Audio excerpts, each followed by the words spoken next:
नमस्कार, जय हिंद साथियों। मैं हूं सुनील राठौर।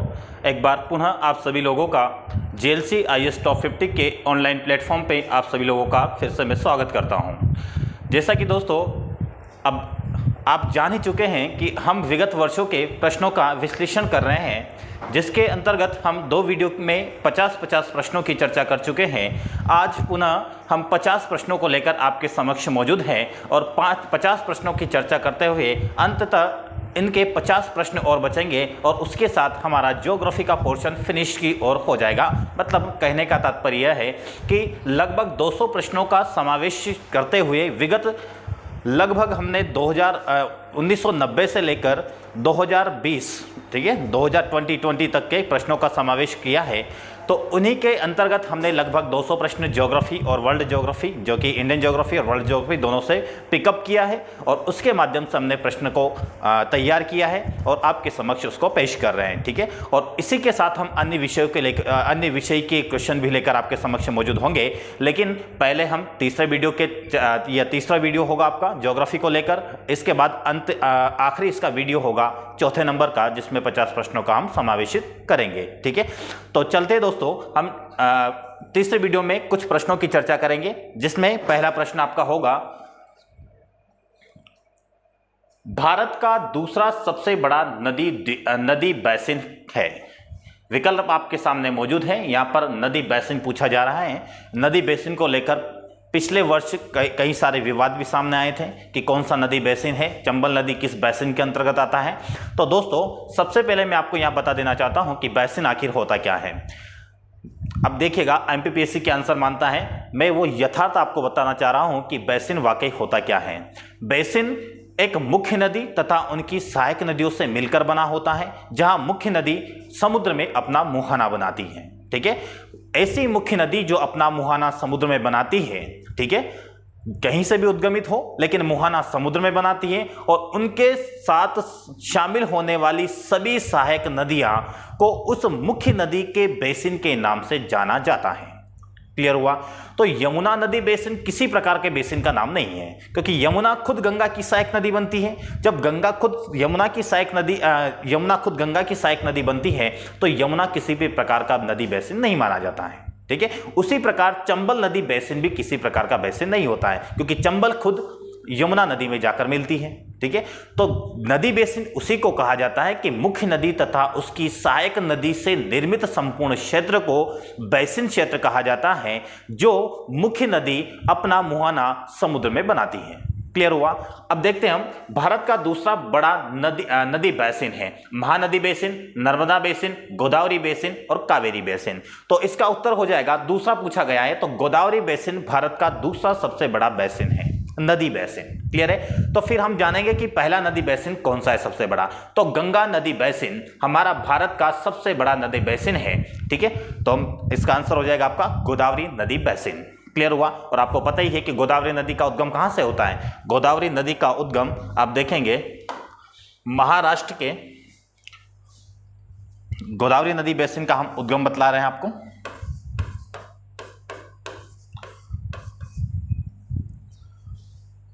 त्र्यंबकेश्वर,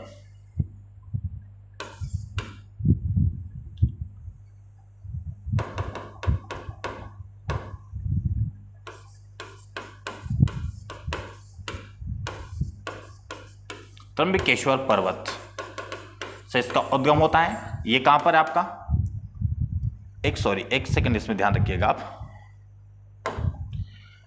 एक होती है आपकी गोदावरी नदी, दूसरा आपका कृष्णा नदी है, ठीक है। एक होती है आपकी महाबलेश्वर से उद्गमित, एक होती है आपका त्र्यंबकेश्वर। जो महाबलेश्वर से उद्गमित होती है वो है आपकी गोदावरी नदी, जबकि कृष्णा नदी त्र्यंबकेश्वर पर्वत से होती है। ये थोड़ा सा ध्यान रखिएगा, थोड़ा सा मैं कंफ्यूज हो गया था। गोदावरी नदी का उद्गम कहां से होता है? गोदावरी नदी का उद्गम नासिक के समीप, कहां से? नासिक के समीप महाबलेश्वर पर्वत से होता है, जो कि आपकी पश्चिमी घाट का एक पर्वत है। तो वहीं उसके साउथ में महाराष्ट्र से ही कृष्णा नदी का उद्गम होता है त्र्यंबकेश्वर पर्वत से, और उसके साउथ में आप जाएंगे कावेरी नदी, और कावेरी नदी का कर्नाटक के ब्रह्मगिरी पहाड़ी से उसका उद्गम होता है। क्लियर है? तो तीनों नदियों का ध्यान रखिएगा। और यही गोदावरी नदी दक्षिण भारत में सबसे ज्यादा नदी का मतलब जल का अपवाह करने वाली नदी होती हैं, तो कभी आपसे पूछा जाए कि प्रायद्वीपीय नदियों में सबसे बड़ा नदी बेसिन कौन सा है, तो सबसे बड़ा नदी बेसिन भी कौन सा हो जाएगा आपका, गोदावरी नदी बेसिन। और ओवरऑल भारत का पूछा जाए तो गंगा नदी बेसिन सबसे बड़ा है, दूसरे नंबर पर आपका गोदावरी नदी बेसिन आ जाता है। क्लियर है? बढ़ते हैं अगले प्रश्न की ओर।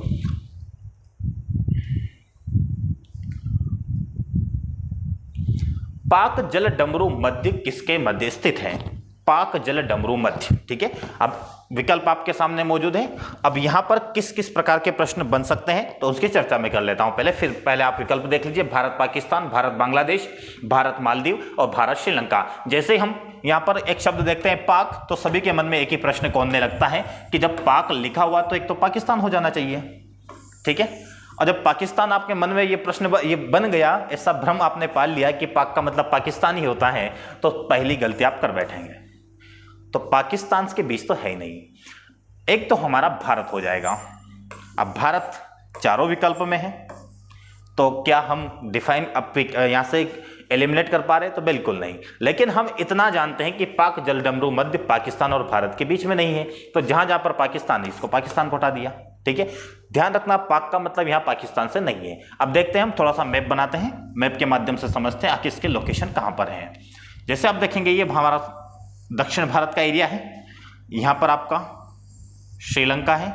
श्रीलंका में यहां पर एक द्वीप है, इस द्वीप का नाम है मन्नार द्वीप। क्लियर है? और यहां पर आपका जो तमिलनाडु है, उस तमिलनाडु में इसे बोला जाता है पंबन द्वीप। क्या कहा जाता है? पंबन द्वीप। इसी पंबन द्वीप पर दो स्थान अवस्थित है, दो स्थान है इस पर, एक यहां पर है आपका, एक यहां पर है। जब पहले नंबर पर जो ये स्थान है इसे कहा जाता है रामेश्वरम, जबकि इसी द्वीप पर दूसरा शहर स्थित है जिसे कहा जाता है धनुषकोडी। धनुषकोडी। क्लियर हुआ? अब इस धनुषकोडी से मन्नार द्वीप तक, धनुषकोडी से मन्नार द्वीप पर यहां पर आपका है आदम का ब्रिज, आदम का पुल, जिसे एडम्स ब्रिज भी कहा जाता है। इसी को आप राम सेतु बोलते हैं। क्लियर हुआ? अब देखना है यहां पर इस राम सेतु के जस्ट ऊपर, यहां पर ये जो एरिया आप देख रहे हैं, यह है आपका पाक की खाड़ी। क्या कहा जाता है इसे? पाक की खाड़ी। और इसी के ऊपर आप देखेंगे तमिलनाडु और श्रीलंका का यहां पे जाफना द्वीप है, यहां पर है आपकी अवस्थिति किसकी? पाक जल संधि या जल डमरू मध्य। क्लियर हुआ?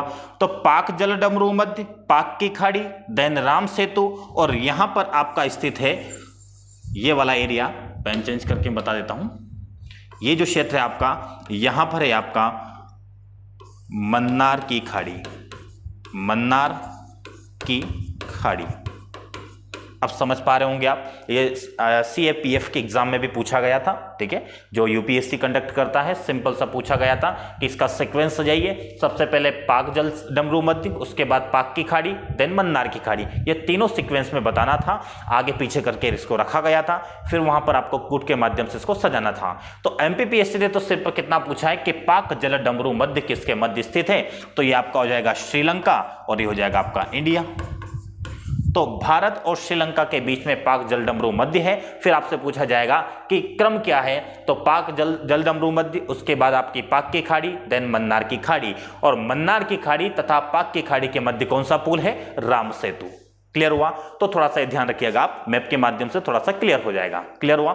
अब ये राम सेतु किन दो को जोड़ता है, तो मन्नार द्वीप को धनुषकोडी से जोड़ता है। धनुषकोडी विकल्प में ना हो तो आपको रामेश्वरम मिलेगा, पर रामेश्वरम धनुषकोडी दोनों है, तो आपको पहले किसका चयन करना पड़ेगा? धनुषकोडी। हो सकता है दोनों ना हो, दोनों के स्थान पर पंबन द्वीप हो, तब भी आपको ध्यान रखना होगा पंबन द्वीप और मन्नार द्वीप दोनों के मध्य में क्या है आपका? राम सेतु।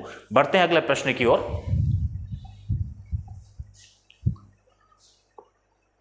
हिमालय के किस भाग पर करेवा भू आकृति पाई जाती है? ये आपको पता होगा, अभी 2020 के मेंस एग्जाम में भी पूछा गया था 3 मार्कर में करेवा। क्लियर है। अब करेवा के बारे में हमें 3 मार्कर में क्या लिखना होता है, ठीक है, कुछ तो एक पॉइंट तो हमें यहां से दिखाई दे रहा है, क्योंकि जो इसका आंसर होगा यहां विकल्प में देखेंगे एक पॉइंट बन जाएगा। अब मैं आपको बता देता हूं करेवा, ये जो करेवा है, एक सेकेंड,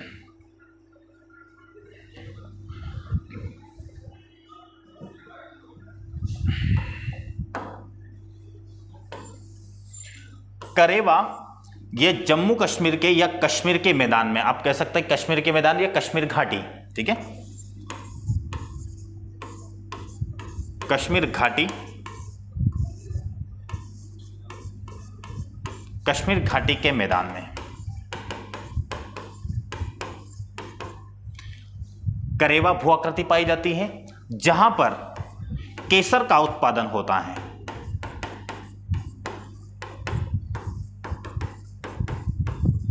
ठीक है, किसका उत्पादन होता है, केसर का उत्पादन होता है। कश्मीर की घाटी के मैदान पर अवस्थित है करेवा, इसलिए हम क्या कहेंगे, कश्मीर हिमालय की भू आकृति पाई जाती है। हिमालय के किस भाग में करेवा भू आकृति पाई जाती है, तो वो कश्मीर के हिमालय में पाई जाती है, जहां से केसर का सर्वाधिक उत्पादन होता है। क्लियर है, बस इसका इतना सा ही आपको ध्यान रखना है, तो आंसर हो जाएगा इसका कश्मीर हिमालय।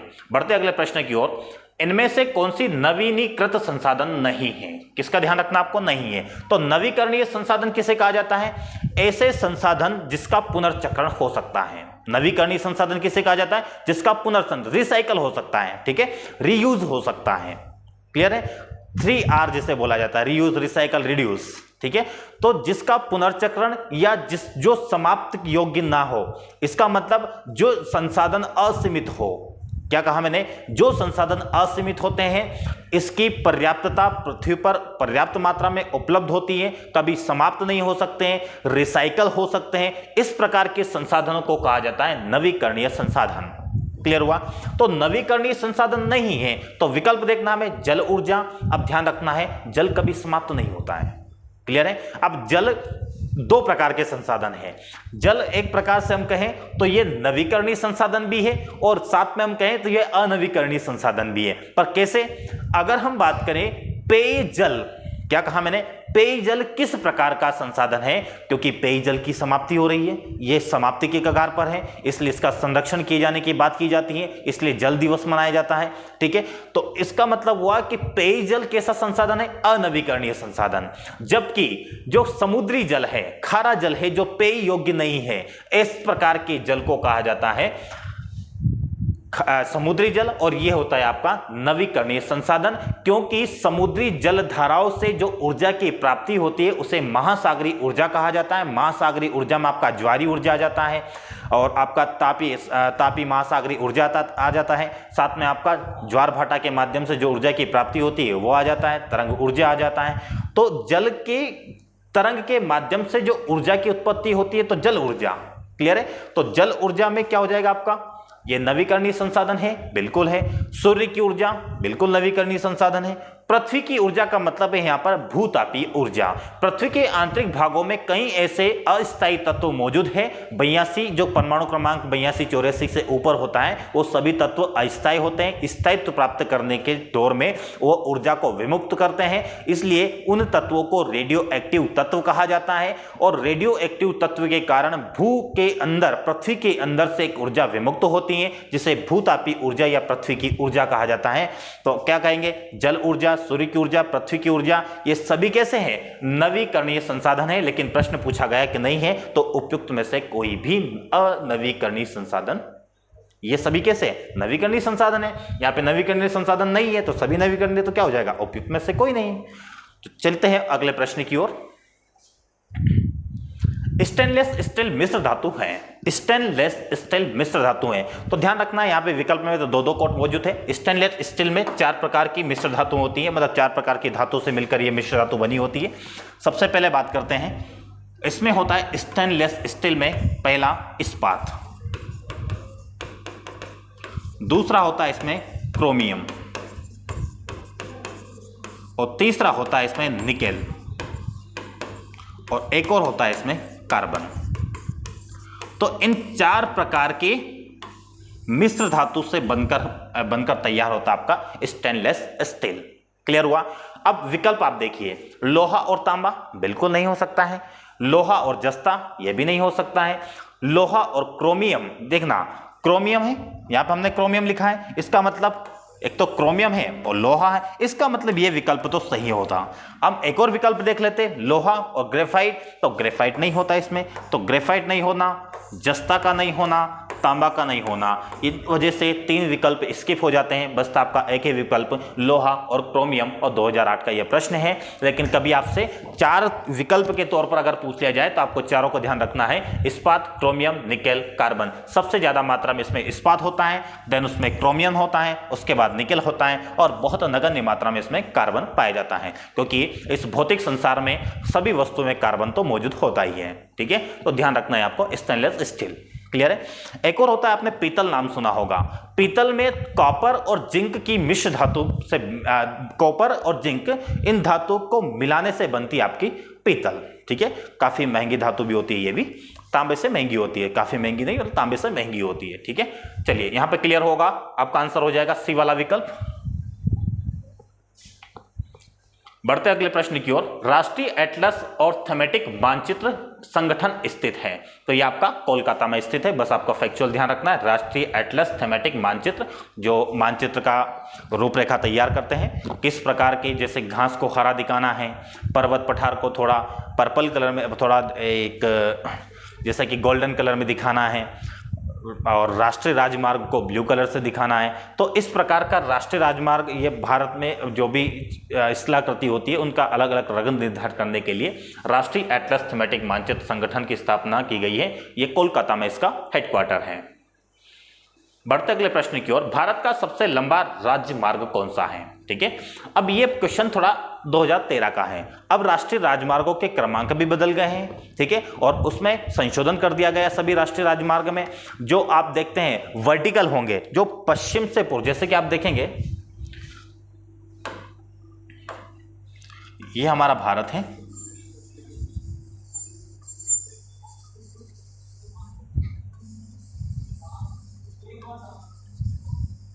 ठीक है। अगर मैं यहां से राष्ट्रीय राजमार्ग ऐसे बनाता हुआ चलूं, क्लियर है, इसे क्या कहा जाएगा? ऊर्ध्वाधर। अगर ऐसे ऊर्ध्वाधर रूप से राष्ट्रीय राजमार्ग बनाए जाएंगे तो इनका क्रमांक क्या होगा? 1, 3, 5, 6, 7, मतलब कैसे नंबर हो रहे हैं? विषम संख्या। जबकि इस रूप में राष्ट्रीय राजमार्ग अगर होंगे तो ये किस क्रम में होंगे? सम नंबर, सम संख्या होगी। ठीक है, इस प्रकार का निर्धारण अब राष्ट्रीय राजमार्गों के नामकरण में कर दिया गया है। ठीक है, लेकिन क्वेश्चन पुराना है, तो इसमें सबसे बड़ा राष्ट्रीय राजमार्ग कौन सा था आपका? 7वें नंबर का। लेकिन वर्तमान में अगर पूछा जाएगा आपसे कि सबसे बड़ा राष्ट्रीय राजमार्ग कौन सा है, तो आज अगर पूछा जाए, ध्यान रखना, आप भारत सरकार की एक राष्ट्रीय राजमार्ग का, वो एक राष्ट्रीय राजमार्ग जो परिवहन मंत्रालय है उसकी साइट पर जाकर आप देखिएगा, वहां PDF अवेलेबल है, वहां पे आपको देखने को मिलेगा। अब सबसे लंबा, सब जगह गलत बताया जा रहा है, मैं बता रहा हूं आपको, वही मानकर चलना है। सबसे बड़ा राष्ट्रीय राजमार्ग अब कौन सा है?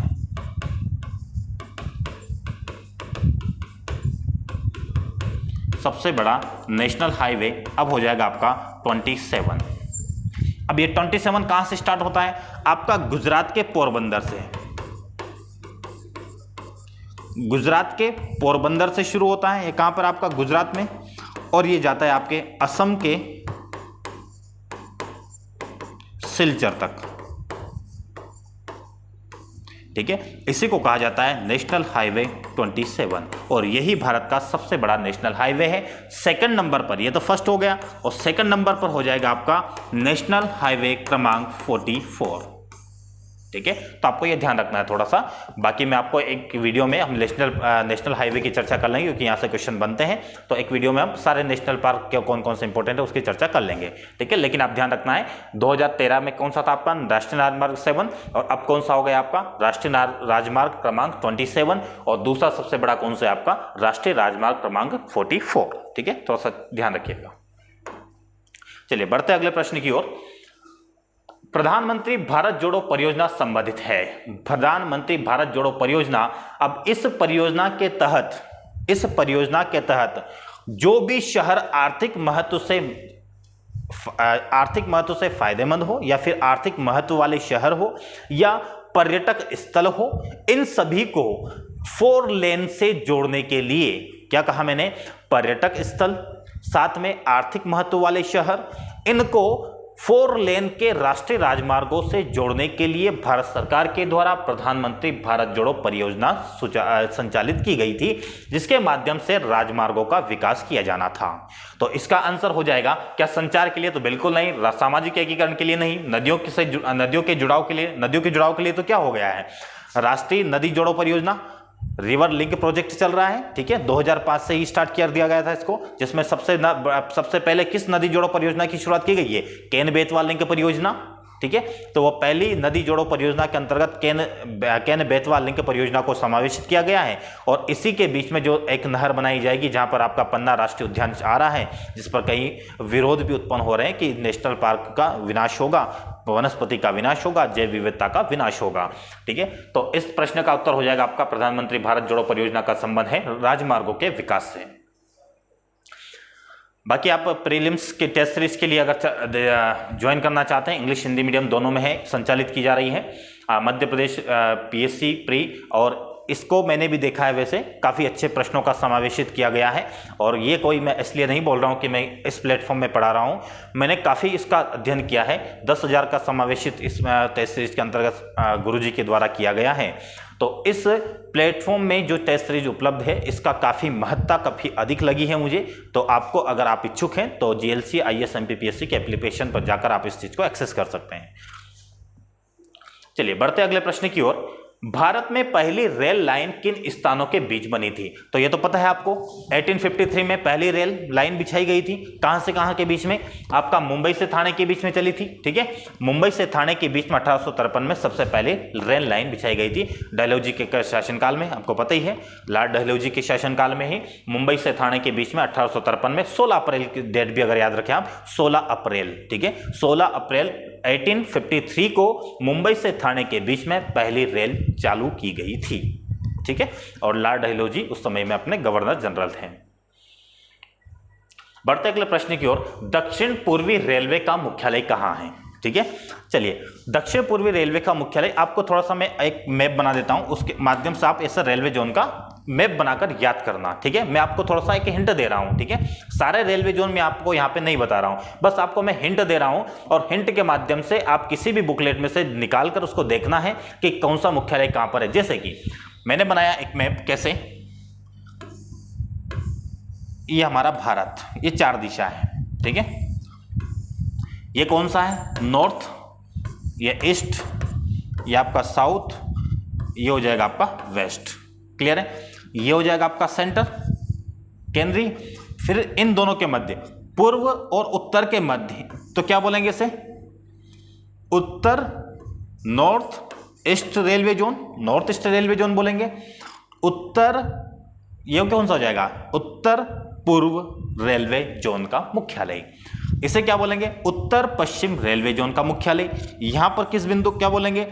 दक्षिण पश्चिम रेलवे जोन का मुख्यालय। ये हो जाएगा आपका उत्तर पश्चिम, उत्तर पूर्व, और ये हो जाएगा आपका दक्षिण पूर्व रेलवे जोन का मुख्यालय। क्लियर हुआ? तो कितने मुख्यालय हो गए? 1 2 3 4 और ये 5 6 7 8 9, ठीक है। अब देखिएगा, पूर्व मध्य रेलवे जोन का मुख्यालय, उत्तर मध्य रेलवे जोन का मुख्यालय, पश्चिम मध्य रेलवे जोन का मुख्यालय, दक्षिण मध्य रेलवे जोन का मुख्यालय। तो कितने हो गए? 8 तो यहां हो गए थे, 8 के बाद 9 10 11 और ये हो जाएगा 12। फिर देखिएगा, पूर्व या उत्तर पूर्व मध्य, तीनों साथ में बोल रहा हूं मैं, उत्तर पूर्व मध्य रेलवे जोन का मुख्यालय।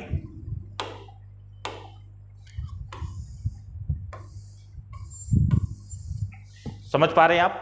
उत्तर पूर्व मध्य रेलवे जोन का मुख्यालय। तो एक और कौन से नंबर का हो जाएगा आपका? 11 तो 12 हो गए, या 13 नंबर का मुख्यालय हो जाएगा आपका। इसी प्रकार से यहां पर आपका एक गुवाहाटी वाला, ठीक है, उसे कहा जाता है उत्तर पूर्व सीमांत रेलवे जोन, नॉर्थ ईस्ट सीमांत रेलवे जोन का मुख्यालय, जो कि आपका कहां पर है? गुवाहाटी,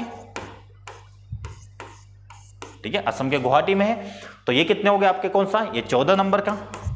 एक हो जाएगा आपका कोलकाता मेट्रो, एक दिल्ली मेट्रो हो जाएगा, तो 14 के बाद 16, ठीक है, लखनऊ मेट्रो। तो इस प्रकार के रेलवे जोन के मुख्यालय को आपको याद रखना है। प्रश्न में क्या पूछा है कि दक्षिण पूर्व रेलवे जोन, ये क्या है, दक्षिण, ये आपका पूर्व, दक्षिण पूर्व रेलवे जोन का मुख्यालय आपका ये भी कोलकाता में,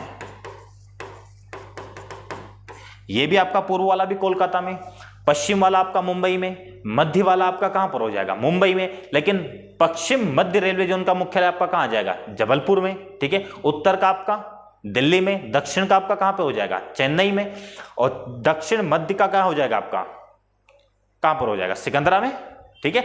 तो बिलासपुर में कौन सा हो जाएगा। तो ऐसे करके आपको मैप के माध्यम से रेलवे जोन के मुख्यालय को याद करना होगा, ठीक है। तो यहां पे क्वेश्चन का आंसर क्या हो जाएगा, दक्षिण पूर्व रेलवे का जोन का मुख्यालय क्या हो जाएगा आपका, कोलकाता, क्योंकि पूर्वी रेलवे जोन का मुख्यालय, कोलकाता मेट्रो का मुख्यालय, साथ में एक और यहां पे भुवनेश्वर वाला भी आपने सुना होगा। भुवनेश्वर को कहा जाता है दक्षिण पूर्व तटीय रेलवे जोन का मुख्यालय। क्या कहा मैंने, दक्षिण पूर्व तटीय रेलवे जोन, इसका मुख्यालय कहां हो जाएगा, भुवनेश्वर, ठीक है। तो ये भी ध्यान रखना आपको। तो 17 रेलवे जोन के मुख्यालय हो चुके हैं। तो आप किसी भी बुकलेट में आपको मिल जाएगा। तो ऐसे मैपिंग बनाकर याद करिएगा, हमेशा के लिए स्थायी रूप से आपको याद हो जाएंगे, ठीक है। तो इस प्रश्न का उत्तर हो जाएगा आपका कोलकाता। बढ़ते अगले प्रश्न की ओर, साल की लकड़ी का उपयोग अधिकतर किस उद्योग में किया जाता है। तो आपको सीधा सा पता है, स्लीपर, रेलवे स्लीपर बनाने के लिए साल की लकड़ी का प्रयोग किया जाता है, सिंपल सा क्वेश्चन है। खेर से कत्था बनाया जाता है। माचिस आपका ग्वालियर में, माचिस की तीली, माचिस उद्योग वहीं पर आपका। कागज से क्या बनाया जाता है आपका, नोट बनाए जाते हैं। देवास में इसका आपको पता ही है, बैंक नोट प्रेस का मुख्यालय वहाँ पर, बैंक मतलब नोट बनते हैं आपके वहाँ पर, एक मतलब 5 रुपए से ऊपर के नोट सभी वहाँ पे बनते हैं आपका, कागज वाले नोट, ठीक है। तो आपका नेपानगर में है आपका, ठीक है। एक सिक्योरिटी पेपर मिल है आपका कहाँ पर, होशंगाबाद में, ठीक है। तो कैसे याद रखना है, सिक्योरिटी कब होगी, जब हम होश में रहेंगे। तो सिक्योरिटी पेपर मिल कहाँ पर हो जाएगा, होशंगाबाद में, ठीक है। और नेशनल न्यूज़पेपर प्रिंट मिल कहाँ पर हो जाएगा, नेशनल का मतलब नेपानगर, ठीक है। तो ऐसे ध्यान रखना आपको। अगला प्रश्न है, निम्नलिखित में से कौन सा पोताश्रय नहीं है। निम्नलिखित में से कौन सा पोताश्रय नहीं है, मतलब बंदरगाह नहीं है, ठीक है। कहने का तात्पर्य क्या, पोताश्रय का मतलब होता है बंदरगाह। तो हमारा कोचिन बंदरगाह भी है, मंगलोर बंदरगाह है, कांडला बंदरगाह है। कांडला कहां पर है, गुजरात में, ठीक है। ये कहां हो जाएगा आपका, ये गुजरात में। मंगलोर बंदरगाह कहां है आपका, कर्नाटक में। कोचिन बंदरगाह कहां है आपका, केरल में। जबकि बेंगलुरु शहर चाहे आपका कर्नाटक में हो, लेकिन इसकी अवस्थिति तटीय अवस्थिति नहीं है, तटीय अवस्थिति नहीं है। तो जब जो तट पर ही नहीं है तो क्या बंदरगाह बन पाएगा, बिल्कुल नहीं। तो ये तीनों की अवस्थिति तटीय है, इसलिए 3 बंदरगाह है। बेंगलुरु आपका कोई बंदरगाह नहीं है, ठीक है। तो आपको यह ध्यान रखना है कि बेंगलुरु का एक प्रकार का कोई, किसी प्रकार का कोई पोताश्रय नहीं है, बाकी कोचिन, मंगलोर और कांडला बंदरगाह है, ठीक है।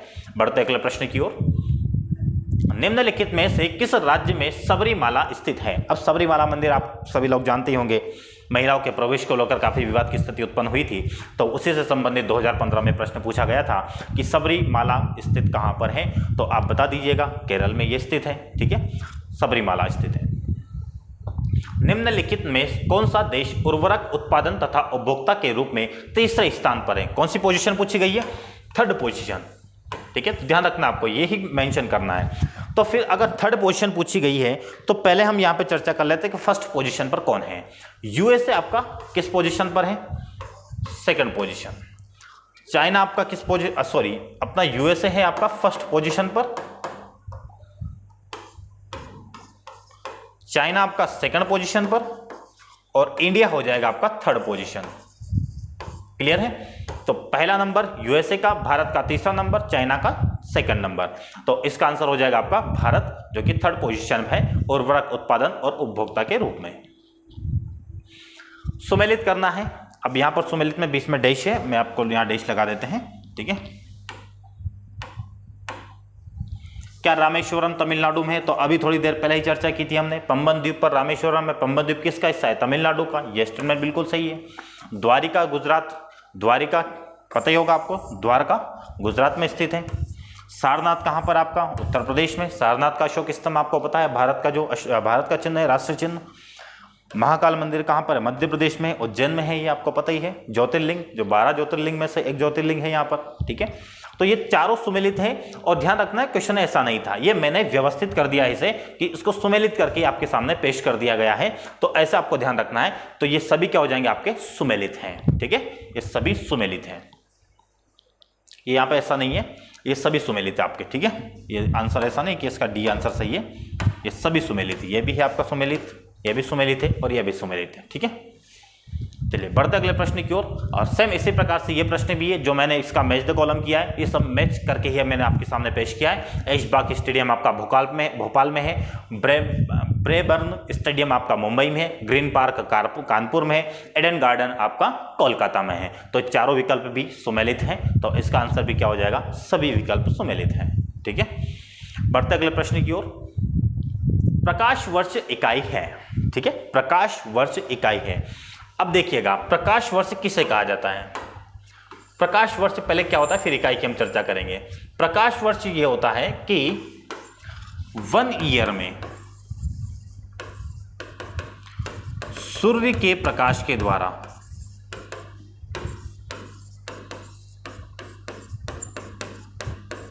कुल तय की गई दूरी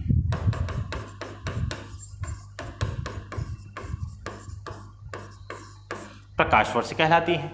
एक वर्ष में सूर्य के प्रकाश के द्वारा कुल तय की गई दूरी को प्रकाश वर्ष कहा जाता है। और यह मान कितना होता है? 1 लाइट ईयर। 1 लाइट ईयर बराबर होता है 9.46 इंटू 10⁻12 किलोमीटर। ये क्या हो गया आपका? 1 लाइट ईयर बराबर, ठीक है। तो ये किसकी इकाई हो जाएगी? दूरी की इकाई हो रही है, दूरी को माप रही है। इसका मतलब प्रकाश वर्ष क्या है? इकाई। समय का इकाई है? बिल्कुल नहीं, दूरी की इकाई है। चमकीलापन की इकाई है? इसमें से कोई नहीं, तो किसकी इकाई हो जाएगी? दूरी की इकाई। चलिए बढ़ते अगले प्रश्न की ओर। यह किसने सर्वप्रथम प्रतिपादित किया कि सूर्य हमारे सौरमंडल का केंद्र है और पृथ्वी इसकी परिक्रमा कर रही है? ठीक है, प्रश्न में तो बाद में आएंगे, लेकिन कुछ चर्चा यहां पे कर लेते हैं। सबसे पहले बात की जाती है टॉलमी, और टॉलमी के पहले अरस्तु ने भी यह बात बोली, अरस्तु, ठीक है। अरस्तु और टॉलमी दोनों ने एक ही बात कही थी, लेकिन टॉलमी ने अपना सिद्धांत का नाम दिया था।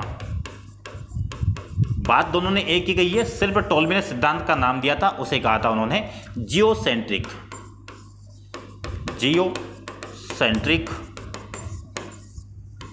अवधारणा। ठीक है, जियोसेंट्रिक जिसे कहा जाता है भूकेंद्रीय। ठीक है, इसका मतलब क्या हुआ? इन्होंने कहा था कि पृथ्वी जो है आपका केंद्र में है, बाकी सूर्य तथा अन्य ग्रह, सन और अन्य ग्रह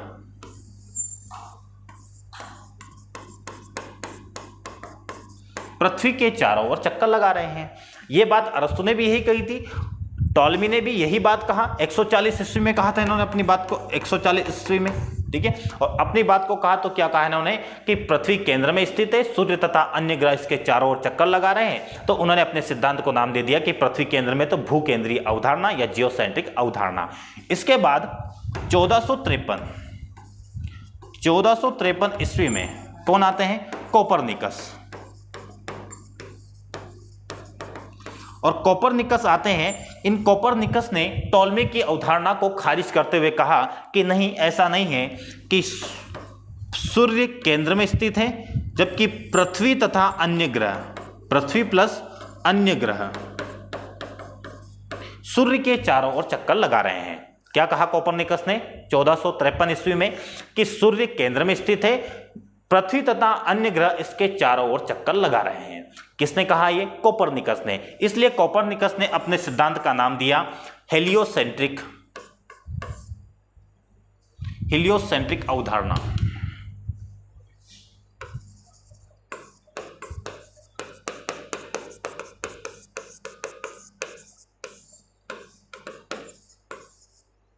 हेलियोसेंट्रिक अवधारणा।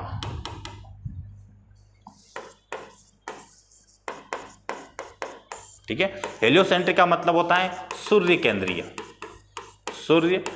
केंद्रीय अवधारणा। क्लियर है?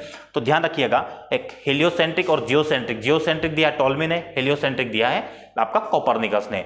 एक और बात एक आती है इसमें, हर्शेल महोदय भी आते हैं 1820 में।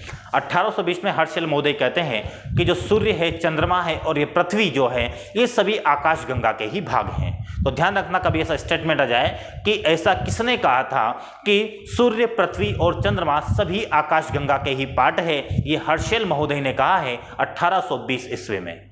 इसके बाद एक और व्यक्ति आते हैं एडविन हब्बल बताते हैं कि आकाशगंगा का विस्तार हो रहा है, प्रत्येक आकाशगंगा एक दूसरे से दूर भी जा रही है और अपना स्वयं का विस्तार भी कर रही है। उसके बाद एक और केपलर महोदय भी अपनी बात लेकर आए थे, उन्होंने 3 नियम दिए हैं ग्रहों के गति संबंधी नियम, क्योंकि इन सभी ने क्या कहा, केंद्र में स्थित है, जबकि आपका केपलर महोदय कहते हैं कि केंद्र में स्थित नहीं है, कि एक फोकस पर स्थित है और अन्य ग्रह सभी इस सूर्य के जो फोकस पर स्थित है इसके चारों ओर चक्कर लगा रहे हैं। ऐसे करके उन्होंने 3 नियम दिए थे, जिसकी चर्चा हम आगे करेंगे, कभी क्वेश्चन आएगा तो। बाकी हम प्रश्न को यहीं पर एंड करते हुए आगे वाले प्रश्न की ओर बढ़ते हैं। बाकी आप इसका आंसर अभी देखते हैं कि इसका आंसर क्या हो सकता है। ठीक है, तो परिक्रमा कौन, पृथ्वी इसकी परिक्रमा करना केंद्र, सूर्य केंद्र पे है, तो इसका मतलब किसने कहा था, कोपरनिकस ने। अगला प्रश्न, किस वैज्ञानिक ने पहली बार कहा था कि पृथ्वी सूर्य के चारों ओर चक्कर लगाती है और पृथ्वी ब्रह्मांड का केंद्र बिंदु नहीं है। पृथ्वी ब्रह्मांड का केंद्र बिंदु नहीं है, इसका मतलब कौन है फिर केंद्र बिंदु, सूर्य केंद्र बिंदु है। तो ये सूर्य केंद्र बिंदु के बारे में किसने बताया था, कोपरनिकस ने। तो इसका आंसर भी क्या हो जाएगा आपका, कोपरनिकस। निम्नलिखित को आकार के अनुसार घटते हुए क्रम में लगाइए, नीचे दिए गए कोट सही, इसमें से आपको क्रम लगाना है, सबसे बड़ा कौन है, किस क्रम में बढ़ना है आपको, घटते क्रम में। घटता क्रम का मतलब सबसे बड़ा, उससे छोटा, उससे छोटा। ठीक है, तो सबसे बड़ा क्या हो जाएगा आपका, ठीक है, सबसे बड़ा। यहां पे जैसे कि अगर ग्रह की बात करें, सबसे पहले कौन सा प्रश्न आ गया है, देखिएगा,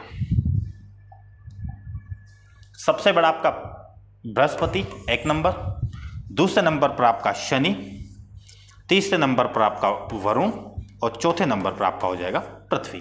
तो ये क्रम हो जाएगा 1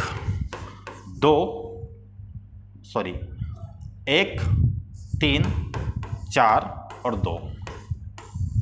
ठीक है, इसका मतलब ये, अगर इनको नंबर दे देते हैं, जैसे कि मैं नंबर दे रहा हूं, नंबर कैसे देते हैं, ये 2 हो जाता आपका, ये 3 हो जाता, ये 4 हो जाता। तो अगर आपको व्यवस्थित करना होता कि इनको व्यवस्थित कीजिए, थोड़ा सा रफ करके एक बार लिखते हैं इसको, देखिएगा यहाँ पे कोड दे दिया 1 2 3 4।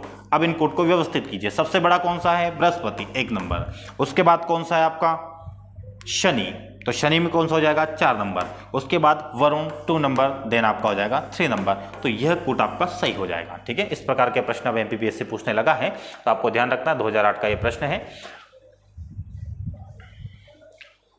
ये आंसर बृहस्पति नहीं, ये कोड बताना था आपको। ठीक है, निम्नलिखित में कौन सा ग्रह सौरमंडल का नहीं है। अब सौरमंडल के कितने ग्रह हैं बताइए आप लोग, टोटल इसमें सौरमंडल के 8 ग्रह अब वर्तमान में शामिल है। 2006 के पहले कुल 9 ग्रह थे, लेकिन इंटरनेशनल एस्ट्रोनॉमिकल यूनियन, ठीक है, पेरिस में इसका मुख्यालय है, इंटरनेशनल एस्ट्रोनॉमिकल यूनियन, ठीक है, जिसका हेडक्वार्टर कहां पर है, फ्रांस के पेरिस में।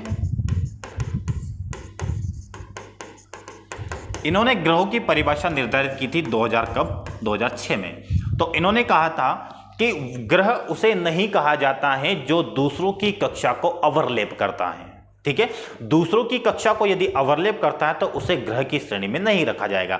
इसी आधार पर प्लेटो ग्रह को, जिसे कहा, जिस अंतिम ग्रह था पहले ये 2006 के पहले, तो प्लेटो ग्रह को क्या कर दिया है, ग्रहों की श्रेणी से बाहर हटा दिया गया है। तो ग्रह की संख्या कितनी बचती है, कुल ग्रह कितने हैं, 8 ग्रह हैं। 8 का क्रम क्या है, जैसे कि आपका ये सन है, तो सन की बात से देखते हैं, बुध शुक्र पृथ्वी मंगल, बृहस्पति शनि, बुध शुक्र पृथ्वी मंगल बृहस्पति शनि, अरुण वरुण। कितने हो गए, 1 2 3 4 5 6 7 8। ये 8 ग्रह का क्रम यही है। सूर्य से दूरी के क्रम में भी यदि आपसे पूछे जाए तो यही क्रम आप व्यवस्थित कीजिएगा। ठीक है। ठीक है। और घटते बढ़ते हुए क्रम आपने बड़े आकार में देखना है तो सबसे बड़ा आपका कौन सा था, बृहस्पति, शनि, अरुण, वरुण, उसके बाद में आपका क्या आ जाएगा, पृथ्वी, मंगल, बुध, शुक्र और देन बुध। सबसे छोटा ग्रह कौन सा हो जाएगा, बुध, ठीक है। तो ये आकार के आधार पर व्यवस्थित करना होता है, तो इस प्रकार से आप देख सकते हैं, ठीक है। अब बुध भी ग्रह है, शुक्र भी है, शनि भी है, इसका मतलब ये ग्रह नहीं है, तो ग्रह की श्रेणी में फ्लोरिडा नहीं आता है, तो ये फ्लोरिडा तो एक प्रांत है, कहाँ का प्रांत है, यूएसए का, ठीक है। चलिए इसका आंसर हो जाएगा आपका फ्लोरिडा। सूर्य का आकार पृथ्वी से कितना गुना है, फैक्चुअल क्वेश्चन है, 109 गुना बड़ा है सूर्य के आकार से पृथ्वी का आकार, मतलब पृथ्वी के आकार से सूर्य का आकार 109 गुना बड़ा है। पृथ्वी तक पहुंचने के लिए सूर्य से चला प्रकाश समय कितना लेता है, मतलब सीधा सा प्रश्न है कि यदि सूर्य से कोई प्रकाश पृथ्वी तक पहुंचता है तो वो कितना समय लेता है, तो लगभग 8 मिनट का समय लगता है उसमें। अगला प्रश्न है, निम्नलिखित में से कौन सा ग्रह पृथ्वी से निकटतम है, ठीक है। अभी हमने ग्रह लिखे थे बुध, शुक्र, पृथ्वी, मंगल। पृथ्वी और मंगल का डिस्टेंस सबसे कम है, ठीक है। तो पृथ्वी के करीब सबसे करीब ग्रह कौन सा हो जाएगा आपका, मंगल, ना कि शुक्र। बुध, शुक्र, पृथ्वी, मंगल, क्रम ये चाहे हो, लेकिन पृथ्वी के करीब कौन सा ग्रह है, चौथे नंबर का ग्रह मंगल पृथ्वी के सबसे करीब है। दूसरे नंबर पर शुक्र का नंबर आता है, तीसरे नंबर पर बुध का नंबर आता है, ठीक है। तो पृथ्वी के करीब में क्रमवार कौन सा ग्रह आता है, सबसे पहले मंगल, शुक्र, देन आपका आ जाता है बुध। तो इसका आंसर हो जाएगा आपका मंगल ग्रह। विश्व पृथ्वी दिवस कब मनाया जाता है, यह विश्व पृथ्वी दिवस मनाने की शुरुआत हुई थी कब से, अच्छा आंसर आ गया क्या, ये 1970 से इस दिवस को मनाए जाने की शुरुआत हुई थी। 22 अप्रैल को यह दिवस मनाया जाता है। आपको एक बात और ध्यान रखना है कि सन 2022 में इसकी थीम क्या रखी थी,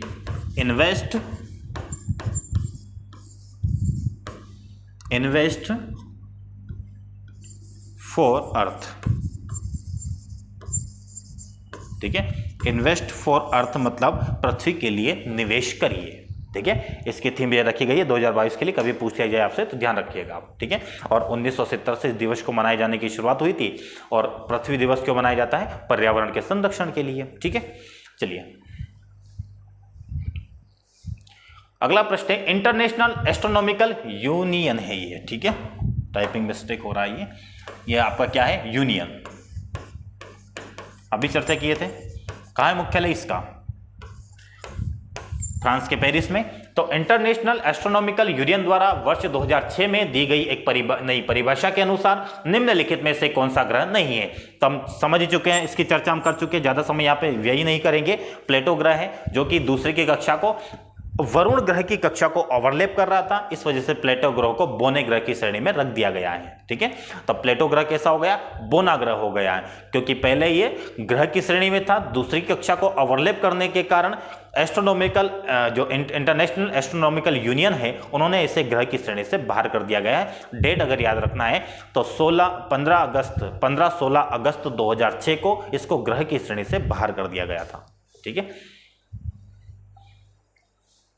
चलिए बढ़ते अगले प्रश्न की ओर। अगला प्रश्न है, मानव ने चंद्रमा पर पहला कदम कब रखा था। आपको नाम पता होगा, नील आर्मस्ट्रांग,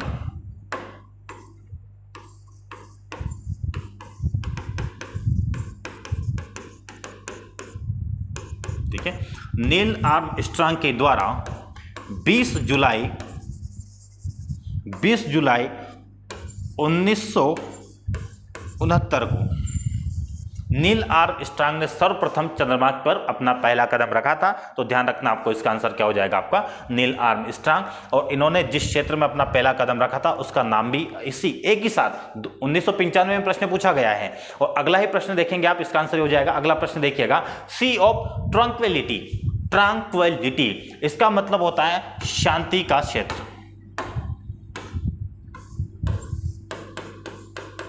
शांति का समुद्र या क्षेत्र, ठीक है। और यह क्षेत्र कौन सा है, जहां पर नील आर्मस्ट्रांग ने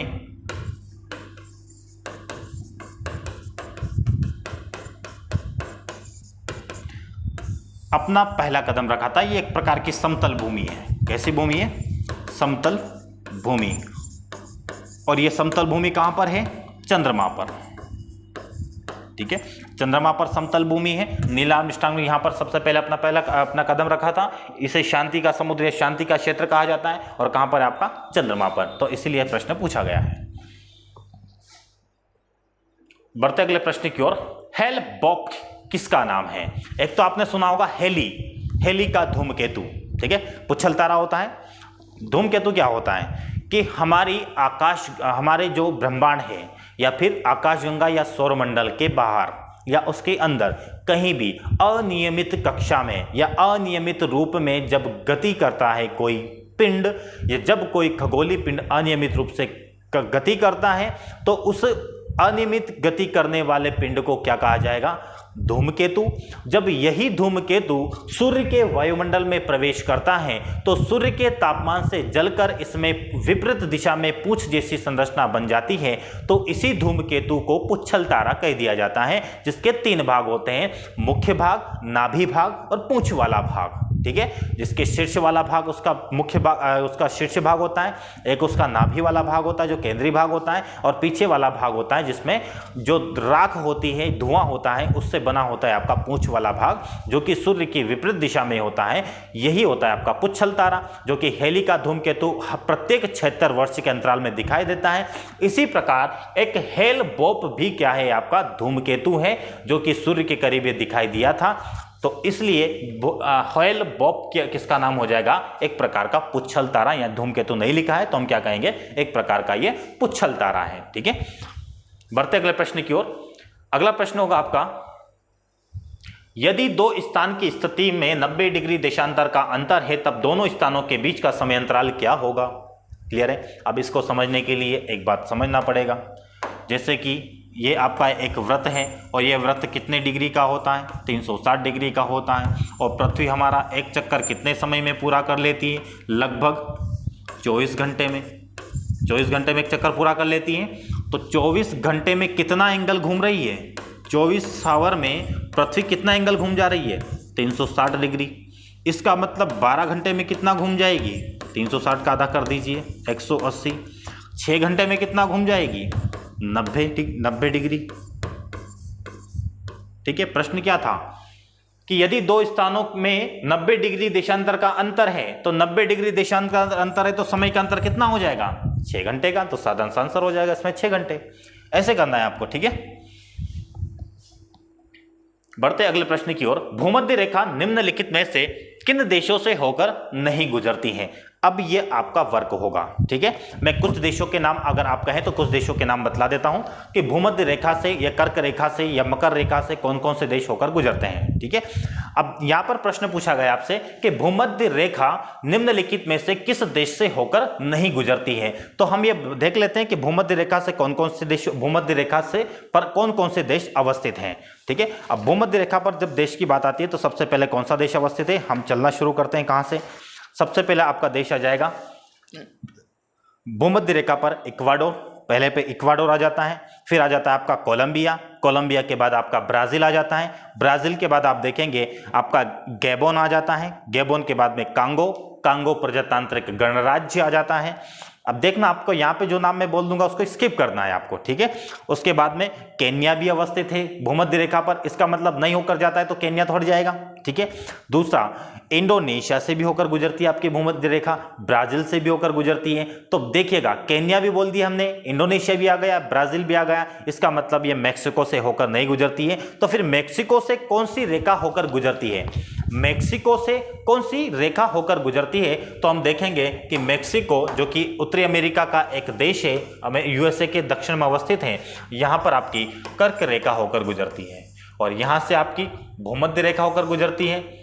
इंडोनेशिया से भी आपकी भूमध्य रेखा और ब्राजील से भी आपकी भूमध्य रेखा होकर गुजरती है। अब आपका ये जरूर काम होगा, यहाँ पर उसकी चर्चा नहीं की जाएगी, आप एटलस में देखिएगा भूमध्य रेखा पर कौन कौन से देश अवस्थित है, विषुवत रेखा पर कौन से अवस्थित है, और कर्क रेखा पर कौन से देश अवस्थित हैं, ठीक है। और एक बात हमने कल भी चर्चा किए थे कि अफ्रीका महाद्वीप, शायद नहीं किए थे तो अब सुन लीजिएगा, अफ्रीका महाद्वीप एकमात्र ऐसा महाद्वीप है जहां से तीनों रेखाएं होकर गुजरती है, और साथ में 0 डिग्री अक्षांश रेखा तथा 0 डिग्री देशांतर रेखा भी एकमात्र महाद्वीप अफ्रीका महाद्वीप है जिनसे ये दोनों रेखाएं होकर गुजरती हैं। और तीसरा प्रश्न ऐसा बन सकता है कि 0 डिग्री देशांतर और 0 डिग्री अक्षांश रेखा दोनों एक दूसरे पर कहां पर प्रतिच्छेद करती हैं, तो गिनी की खाड़ी में ये दोनों रेखाएं 0 डिग्री अक्षांश रेखा, 0 डिग्री देशांतर रेखा, दोनों ही रेखा गिनी की खाड़ी में एक दूसरे को प्रतिच्छेद करती हैं।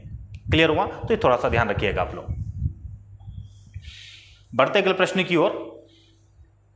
वर्ष भर रात और दिन कहां बराबर होते हैं? वर्ष भर दिन और रात, इसका मतलब हुआ कि आपकी जो विषुवत रेखा है जहां पर सूर्य लगभग 12 घंटे का रात, 12 घंटे की रात होती है, 12 घंटे का दिन होता है, तो इसलिए विषुवत रेखा या भूमध्य रेखा पर, विषुवत रेखा तथा भूमध्य रेखा पर दिन और रात की अवधि क्या होती है? आपकी बराबर होती है। तो भूमध्य रेखा पर अवस्थिति सूर्य लगभग लंबवत आपतित होता है, 12 ही महीने यहां पर सूर्य की किरण लंबवत आपतित होती है। दिन रात की अवधि अलग कर दीजिएगा, ठीक है। दिन रात 12 घंटे का दिन, 12 घंटे की रात होगी। दिन जब होगा तो लंबवत आपतित होगा सूर्य, ठीक है। इसलिए यहाँ पे तापमान भी अधिक बना रहता है और अधिक बने रहने के कारण वर्षा की मात्रा अधिक होती है। वर्ष भर यहाँ पे वर्षा होती रहती है। यहाँ पे ऋतु परिवर्तन जैसी स्थिति देखने को नहीं मिलती है। तो भूमध्य रेखा पर या विषुवत रेखीय क्षेत्र में किसी भी प्रकार का ऋतु परिवर्तन नहीं होता है। यहाँ पर सबसे ज्यादा वर्षा होती है और साथ में यहाँ पर सदाबहार प्रकार के वन मिलते हैं। यहाँ पर वनों में कंपटीशन होता है, वन ऊपर की ओर ऐसे बढ़ जाते हैं सूर्य के प्रकाश की प्राप्ति के लिए, ऐसे वृक्ष ऊपर बढ़ते जाते हैं इस प्रकार से, ठीक है। और जब ऊपर बढ़ते जाते हैं तो नीचे सूर्य का प्रकाश प्राप्त नहीं हो पाता है, इसलिए यहां पर जैव विविधता, छोटे छोटे पादप यहां पर उत्पन्न होते हैं, ठीक है। तो यहां पर प्रतिस्पर्धा होती है वृक्षों के बीच में, कहां पर? भूमध्य रेखीय क्षेत्र में। चलिए बढ़ते अगले प्रश्न की ओर। उत्तरी गोलार्ध के में वर्ष का सबसे छोटा दिन होता है। उत्तरी गोलार्ध में वर्ष का सबसे छोटा दिन होता है। अब देखिएगा, उत्तरी गोलार्ध में बात किसकी की जा रही है? उत्तरी गोलार्ध की, ठीक है। इसका मतलब हम इंडिया को ऊपर ले लेते हैं, ठीक है।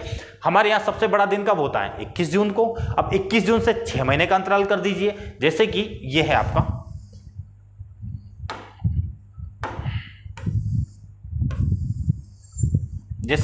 ये आपका 21 जून, जून, जुलाई, अगस्त, सितंबर, ये हो जाएगा आपका 23 सितंबर, अक्टूबर, नवंबर, दिसंबर, ये 22 दिसंबर, जनवरी, फरवरी, मार्च, ये हो जाएगा आपका 22 मार्च, ठीक है। यहां पर ये किसकी बात कर रहे हैं हम? उत्तरी गोलार्ध,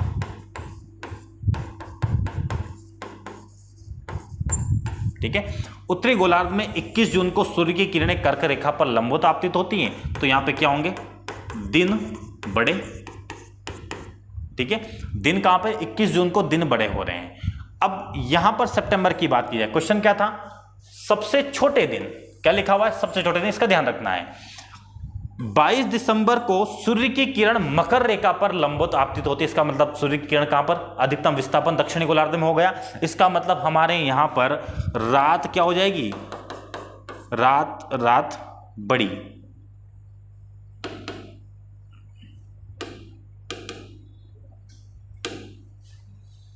रात बड़ी। अब रात बड़ी होगी तो दिन क्या हो जाएंगे? दिन छोटे, ठीक है। दिन क्या हो जाएंगे? छोटे। तो यहां पे दिन बड़े तो रात क्या हो जाएगी? छोटी, और यहां पे रात बड़ी तो दिन क्या हो जाएंगे? छोटे। तो इसका आंसर क्या हो जाएगा आपका? 22 दिसंबर।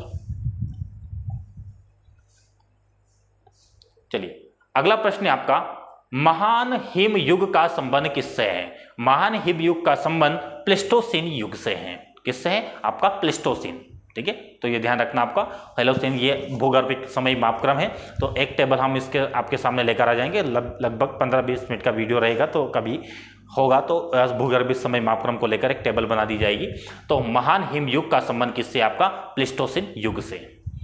डायनासोर का काल आज से कितने साल पहले का था? तो डायनासोर का 18 करोड़ वर्ष पूर्व का था। फैक्चुअल क्वेश्चन है, तो आपको ध्यान रखना है। अगला प्रश्न है, भारत प्राचीन सुपर महाद्वीप गोंडवाना का भाग था। क्या कहा है कि जो अपना इंडिया है,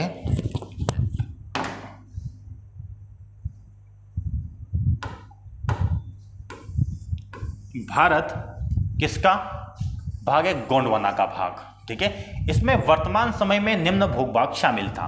अब देखिएगा, जब महाद्वीपीय विस्थापन सिद्धांत, आपने अल्फ्रेड वेगनर का नाम सुना होगा। तो वेगनर महोदय ने महाद्वीपीय विस्थापन सिद्धांत का जब प्रतिपादन किया तो उन्होंने बताया था कि एक पैंथालासा है और एक पेंजिया है। तो पेंजिया का विखंडन हुआ था 2 भागों में। तो पेंजिया कितने टूटा आपका? पेंजिया 2 भागों में टूटा। एक हो जाएगा आपका गोंडवाना लैंड और एक हो जाता आपका अंगारा लैंड,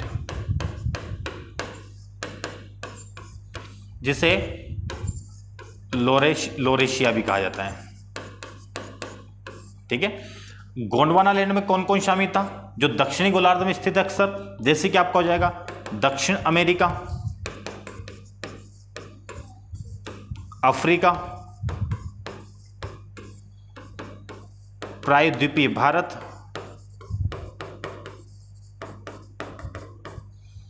मेडागास्कर और एक हो जाएगा आपका ऑस्ट्रेलिया। तो ये सभी किसके हिस्से हो जाएंगे? गोंडवाना के। जबकि अंगारा लैंड के हिस्से कौन कौन हो जाएंगे? ये क्या हुआ? अंगारा लैंड के हिस्से कौन कौन हो जाएंगे? नॉर्थ अमेरिका, नॉर्थ अमेरिका के बाद यूरोप, यूरोप के बाद उत्तरी एशिया। ठीक है, तो ये हिस्सा किसके हो जाएंगे आपके? और आपका ग्रीनलैंड इसमें आ जाएगा। तो ये सभी अंगारा लैंड के हिस्से। प्रश्न है आपका कि वर्तमान समय का निम्न भूभाग शामिल था। अब कौन कौन सा भूभाग शामिल था? तो अब यहां पर देख सकते हैं हम लोग, दक्षिण अमेरिका बिल्कुल शामिल था गोंडवाना में। अफ्रीका, ये अफ्रीका है, ठीक है, अफ्रीका भी शामिल था। ऑस्ट्रेलिया भी शामिल था। इसका मतलब आंसर क्या हो जाएगा? सभी, जो कि गोंडवाना लैंड का हिस्सा है। आपको अंगारा लैंड में भी ध्यान रखना है कि कौन कौन से क्षेत्र शामिल थे। तो ये ऐसे क्वेश्चन आप पेंजिया को लेकर पूछे जा सकते हैं। महाद्वीपीय विस्थापन सिद्धांत, जिसका प्रतिपादन किसके द्वारा किया गया था? वेगनर के द्वारा। बढ़ते अगले प्रश्न की ओर।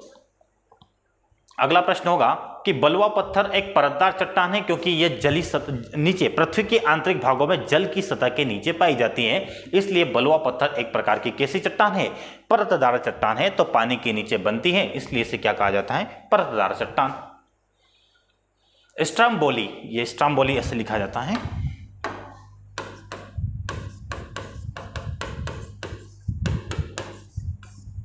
ठीक है, स्ट्रम्बोली ये कहां पर है आपका? इटली के लिपारी द्वीप पर। ठीक है, स्ट्रम्बोली को भूमध्य सागर का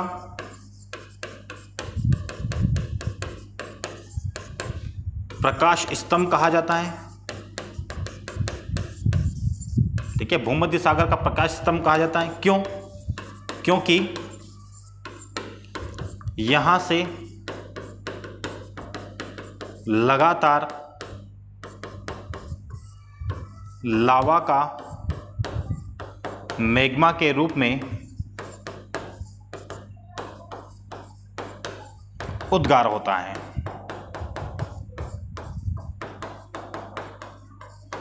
अब लावा का मैग्मा के रूप में लगातार उद्गार होने के कारण इसे जागृत ज्वालामुखी कहा जाता है। ज्वालामुखी के प्रकार है सक्रिय ज्वालामुखी, ठीक है, जिसे जागृत भी कहा जाता है। एक प्रसुप्त ज्वालामुखी जो कि आपका निष्क्रिय ज्वालामुखी होता है। एक होता है आपका मृत ज्वालामुखी या शांत ज्वालामुखी। तो 3 प्रकार के ज्वालामुखी है। तो स्ट्रम्बोली एक प्रकार का कैसा ज्वालामुखी हो जाएगा आपका? जागृत ज्वालामुखी। भारत में एकमात्र जागृत ज्वालामुखी कौन सा है? बैरन द्वीप, अंडमान निकोबार में। ठीक है, तो बैरन द्वीप एक प्रकार का। और जैसे कि एक और है आपका भारत में देखने को मिलेगा जो कि प्रसुप्त प्रकार का ज्वालामुखी है, नारकोंडम ज्वालामुखी। यह भी आपका अंडमान निकोबार में है, जो आपका उत्तरी अंडमान है। उत्तरी अंडमान के उत्तर पूर्व में स्थित है, जबकि बैरन द्वीप उस नारकोंडम के दक्षिण में स्थित है। ठीक है, तो इटली के लिपारी द्वीप पर स्ट्रम्बोली है, जो एक प्रकार का कैसा ज्वालामुखी है? जागृत प्रकार का ज्वालामुखी है। और जागृत प्रकार की ज्वालामुखी किसे कहा जाता है? ऐसा ज्वालामुखी क्षेत्र या ऐसा ज्वालामुखी पर्वत जहां से लावा का मैग्मा के रूप में लगातार उद्गार हो रहा हो, उसे जागृत कहा जाता है। प्रसुप्त, किसी समय उद्गार हुआ हो, वर्तमान में नहीं हो रहा हो, लेकिन भविष्य में उद्गार होने की संभावना हो, उसे प्रसुप्त कहा जाता है। मृत किसे कहा जाता है? कभी वहां से लावा का मैग्मा के रूप में उद्गार हुआ हो, लेकिन ना तो वर्तमान में ना ही भविष्य में अब ऐसी संभावना दिख रही है कि अब लावा का मैग्मा के रूप में उद्गार होगा। तो क्या हो जाएगा वो, मृत ज्वालामुखी या शांत ज्वालामुखी? तो इसका आंसर हो जाएगा आपका जागृत ज्वालामुखी।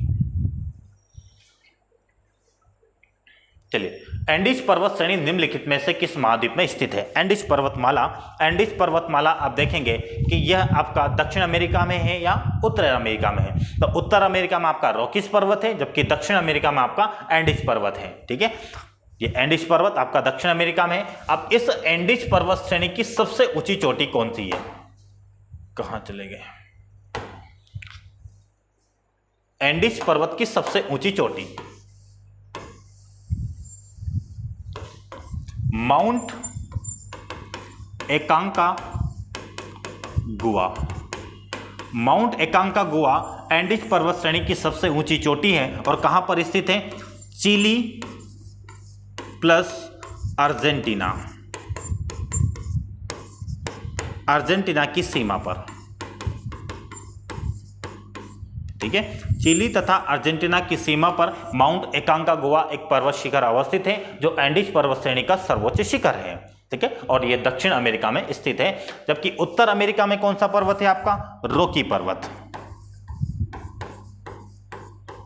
ठीक है, और उत्तर अमेरिका का सबसे ऊंचा पर्वत कौन सा है? Mount McKinley. ठीक है, माउंट मैकिनले कहां पर है? ये आपका अलास्का में। ठीक है, ये अलास्का में स्थित है माउंट मैकिनले। रॉकीज पर्वत या उत्तरी अमेरिका का सबसे ऊंचा पर्वत है, जबकि दक्षिण अमेरिका का सबसे ऊंचा पर्वत माउंट एकांकागुआ। यूरोप का अगर पूछे तो यूरोप का सबसे ऊंचा पर्वत माउंट एलब्रूस। माउंट एलब्रूस ये किस पर अवस्थित है आपका? एक पर्वत श्रेणी अवस्थित है जिसे कहा जाता है कॉकेशस पर्वत श्रेणी। कौन सी पर्वत श्रेणी है? कॉकेशस पर्वत श्रेणी,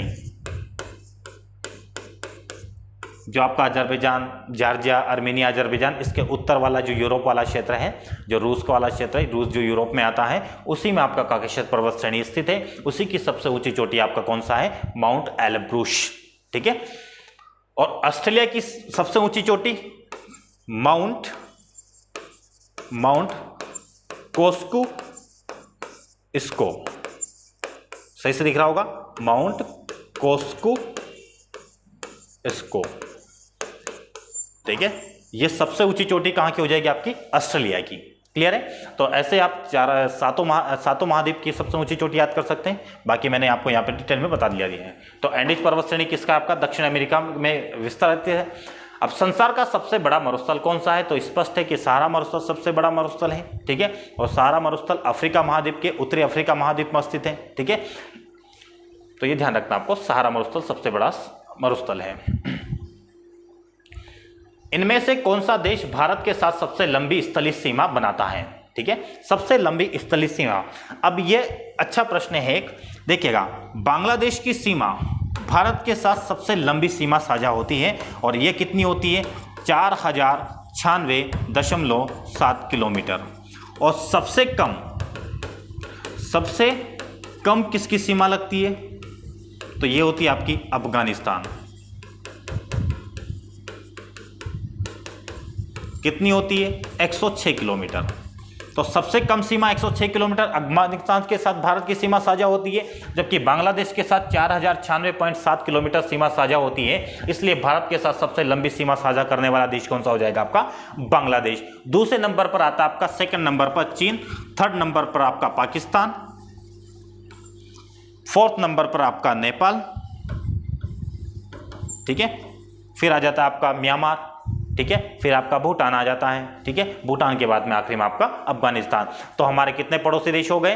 पाकिस्तान, अफगानिस्तान, चाइना, नेपाल, भूटान, म्यांमार 6 और एक बांग्लादेश 7 और 2 द्वीपीय समुद्री पड़ोसी देश है। एक हो जाएगा आपका मालदीव, एक हो जाएगा श्रीलंका। ठीक है, तो ध्यान रखना है आपको ये क्वेश्चन भी। बढ़ते अगले प्रश्न की ओर। निम्नलिखित में से कौन सा देश कैस्पियन सागर के साथ सीमा नहीं बनाता है? अब कैस्पियन सागर के साथ कौन सा देश सीमा नहीं बनाता है? विकल्प आपके सामने मौजूद है, अजरबैजान, ईरान, इराक, कजाकिस्तान। ठीक है, तो अजरबैजान, ईरान, कजाकिस्तान निम्न में से कौन सा ऐसा देश है जो आपका कैस्पियन सागर के साथ सीमा साझा नहीं करता है? ठीक है, तो कैस्पियन सागर की अवस्थिति किस महाद्वीप पे है? तो कैस्पियन सागर आप देखेंगे जो कि आपका एशिया महाद्वीप के अंतर्गत आता है। एशिया और कुछ भाग इसका यूरोप के साथ भी देखने को मिलता है। तो इसके साथ आपका देश आ जाएंगे, सबसे पहले आपका एक देश आ जाएगा रशिया, रशिया के बाद में आपका कजाकिस्तान आ जाएगा। ठीक है, कजाकिस्तान के बाद आप देखेंगे अजरबैजान भी आ जाता है। ठीक है, अजरबैजान के बाद आप देखेंगे कि नीचे से आपका ईरान वाला क्षेत्र आ जाता है। ठीक है, तो इसका उत्तर क्या हो जाएगा? आपका आंसर हो जाएगा इसमें इराक। ठीक है, तो कौन कौन से देश के साथ इसकी सीमा लगती है? तो एक हो जाएगा आपका अजरबैजान, जो लिखे नाम तो यहाँ पे देख सकते हैं आप, एक अजरबैजान, एक ईरान, एक कजाकिस्तान। ये कजाकिस्तान कैसे लिखा है? ये कजाकिस्तान है। ठीक है, कजाकिस्तान। एक और हो जाएगा आपका रूस। ठीक है, तो ये देशों की सीमा किससे लगती है? आपकी कैस्पियन सागर से। ठीक है, और कैस्पियन सागर के बारे में एक जानकारी और पता होगी आपको, ये सबसे नाम क्या है इसका, पीछे क्या लिखा हुआ है? सागर। तो विश्व की सबसे बड़ी खारे पानी की झील भी कौन सी हो जाएगी? आपकी कैस्पियन सागर। ठीक है, और मीठे पानी की आपको झील पता होगी, सुपीरियल झील। ठीक है, सबसे बड़ी मीठे पानी की झील है जो कि आपका अमेरिका और कनाडा के बीच में स्थित है। बढ़ते अगले प्रश्न की ओर, निम्न में से कौन सा बाल्कन देश नहीं है? तो बाल्कन देश आपका ऑस्ट्रिया नहीं है, लगभग इसमें 15 से 16 देश इसमें शामिल है। तो स्लोवेनिया, बुल्गारिया, रोमानिया, मैं आपको कुछ देशों के नाम बतला देता हूं कि कौन कौन से इसमें देश शामिल है। तो बाल्कन देश के अंतर्गत माने जाते हैं। तो बाल्कन देश में मुख्यतः 15 से 16 देशों की संख्या होती है, जैसे कि आपका रोमानिया हो जाएगा, सर्बिया हो जाएगा, Bulgaria, Montenegro, Croatia, Hungary, Slovenia, फिर हो जाएगा आपका माल्डोवा, माल्डोवा के बाद आपका बुल्गारिया, ग्रीस, मैसेडोनिया। ये सभी देश जो है आपके बाल्कन देश होते हैं। जैसे कि आप यूरोप में जाएंगे तो यूरोप वाला जो दक्षिण वाला हिस्सा भूमध्य सागर से लगा हुआ है, इटली के पूर्व में। ठीक है, इटली के पूर्व में आप जाएंगे तो आपको एड्रियाटिक सागर मिलेगा। तो एड्रियाटिक सागर के तट से जितने भी देश लगे हुए हैं वो सभी देश आपके बाल्कन देश में आ जाएंगे। और उसके बाद आपके काला सागर से लगे हुए कुछ देश मिल जाएंगे आपको। काला सागर से आपका यूक्रेन लगा हुआ है, यूक्रेन के बाद आप देखेंगे आपका रोमानिया लगा होगा, रोमानिया के बाद बुल्गारिया, नीचे से आप देखेंगे टर्की वाला हिस्सा इससे लगा होगा, और एक रशिया वाला भाग भी उससे लगा होगा जो कि काला सागर है। जबकि ऑस्ट्रिया जिसकी राजधानी क्या है? वियना। ठीक है, ऑस्ट्रिया की राजधानी क्या है? वियना, जहां पर आपको पता होगा ओपेक का मुख्यालय, ओपेक का मुख्यालय भी कहां है? ऑस्ट्रिया की राजधानी वियना में। जबकि खुद ऑस्ट्रेलिया ओपेक में शामिल नहीं है, उसके बावजूद यहां पे हेडक्वार्टर है ओपेक का। ठीक है, तो इसका आंसर हो जाएगा आपका ऑस्ट्रिया, जो कि आपका बाल्कन देश में नहीं आता है। बढ़ते अगले प्रश्न की ओर, मैकमोहन लाइन क्या है? तो मैकमोहन लाइन पहले ही हम चर्चा कर चुके हैं। 1914 में इस रेखा का निर्धारण हुआ था। कब हुआ था? 1914 में। और यह चीन तथा अरुणाचल प्रदेश इनकी सीमा पर अवस्थित है। तो अरुणाचल प्रदेश किसका? भारत का हिस्सा, इसलिए हम क्या कहेंगे? चीन और भारत की सीमा पर आपका मैकमोहन लाइन है। ठीक है, भारत पाकिस्तान के बीच में आपको पता होगा रेड क्लिफ। ठीक है, रेड क्लिफ रेखा है। भारत बांग्लादेश के बीच में भी आपका रेड क्लिफ रेखा थी। ठीक है, जैसे पूर्वी पाकिस्तान बोला जाता था बांग्लादेश को, 1971 में तो ये अलग हो गया। ठीक है, तो इसलिए हम बोलेंगे कि भारत बांग्लादेश की सीमा पर भी कौन सा? आपका रेड क्लिफ आयोग का गठन किया गया था 1947 में, तभी भारत और पाकिस्तान के बीच में रेड क्लिफ रेखा का निर्धारण हुआ है। चलिए बढ़ते अगले प्रश्न की ओर, मात्र 4-5 क्वेश्चन और बचे हुए हैं अपने। पेरू की राजधानी क्या है? पेरू की राजधानी सीधा आपको पता ही होगा, लीमा इसकी राजधानी है। पेरू की राजधानी क्या हो जाएगी? लीमा। ठीक है, कराकास किसकी राजधानी है? या मैड्रिड किसकी राजधानी है? तो लिस्बन, मैड्रिड और कराकास ये किन देशों की राजधानी है? तो आपको पुर्तगाल की राजधानी देखिएगा आप, स्पेन की राजधानी खोजिएगा, आयरलैंड की देखिएगा, और कराकास किसकी हो जाएगी? वेनेजुएला की। ये किसकी राजधानी है आपकी? वेनेजुएला। ठीक है, तो क्वेश्चन आपसे पूछा गया था कि पेरू की राजधानी क्या है? तो पेरू की राजधानी लीमा है और विश्व की दूसरी सबसे ऊंचाई पर स्थित राजधानी है। और एक और आपने सुना होगा लापाज, यह विश्व की सबसे ऊंची राजधानी है। दूसरी सबसे ऊंची राजधानी हो जाएगी आपकी लीमा, जो कि पेरू की राजधानी है। बढ़ते अगले प्रश्न की ओर। अगला प्रश्न होगा, वीना किस देश की राजधानी है? जस्ट थोड़ी देर पहले ही चर्चा किए थे और यहाँ पे हमने बताया था आप लोगों को कि वीना में ओपेक का मुख्यालय है। जो ओपेक में खुद ऑस्ट्रिया देश शामिल नहीं है, उसके बावजूद वहां पर ओपेक का मुख्यालय है। तो इसी ऑस्ट्रिया की राजधानी क्या हो जाएगी आपकी? वीना। कनाडा की राजधानी क्या हो जाएगी? ओटावा। और ऑस्ट्रिया की राजधानी क्या हो जाएगी आपकी? कैनबरा।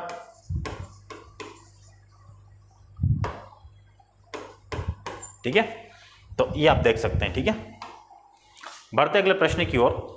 अगला प्रश्न हो जाएगा आपका, अलास्का निम्नलिखित में से किस देश का हिस्सा है? तो अलास्का किस देश का हिस्सा है? आप उत्तरी अमेरिका का जब मैप देखेंगे तो उत्तरी अमेरिका का मैप कैसे बनता है देखिएगा यहां पर।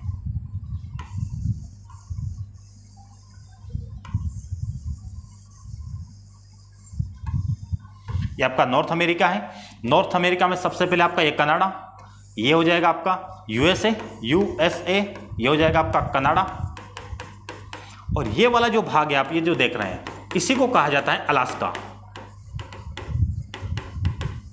और ये अलास्का किसका एक प्रांत है?